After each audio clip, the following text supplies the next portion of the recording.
तर मित्रांनो आपण उंबरवेडे मैदानात आलेलो आहे आज आणि भावीच आपली 2 दिवसापूर्वी झालेली आहे। आता तुम्हाला दाखवतो इथे नंदींचा गुलाल झालेला आहे। तर इथे एक आपल्याला गाडा मालकीन सुद्धा बघायला भेटले। मुलींना सुद्धा सांगतो तुम्हाला काय वाटतं मुलांना छंद असतो शर्तींचा। इकडे बघा एक गाडा मालकीन सुद्धा तिकडनं लेकऱ्यावरती इकडे बसून आलेली आहे आणि आपण या दादांचा परिचय घेऊ कुठले नंदी आहेत काय विचारू। तर दादा तुमचा परिचय द्या।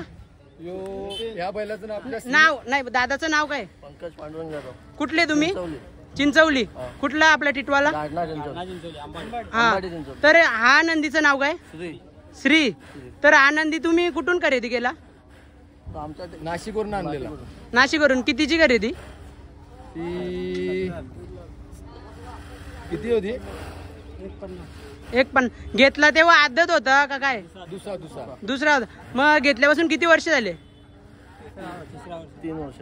3 वर्ष झाले। आणि दादा या नंदीचं नाव काय? त्याचा ससा। ससा जी खरेदी आपली नाशिकची। हा। यो आपण 1,20,000 घेतलेली वस्तू आहे। घेतल्यापासून 70 गुलाल 70 गुलाल ते झाले ना। याचे गुलाल दादा याचे कम से कम 40-45 गुलाल झाले याचे। आमची घरची गाडी पळते। तर ही घरचीच गाडी नेहमी पळते। तर आज जी गाडी झाली ती विरुद्ध गाडी कुठली होती? नेरळची होती। नेरळची। त्या गाडीचं नंदी कुठले होते? त्या गाडीचे नंदीला नवीन होते ते। नवीन होते। तर दादा चला तुम्हाला पुढच्या वाटचालीस माझ्याकडनं खूप खूप शुभेच्छा देतो। थँक्यू। जास्त वेळ नाही घेत तुमचा। चला बाय बाय। गणपती बाप्पा मोरया।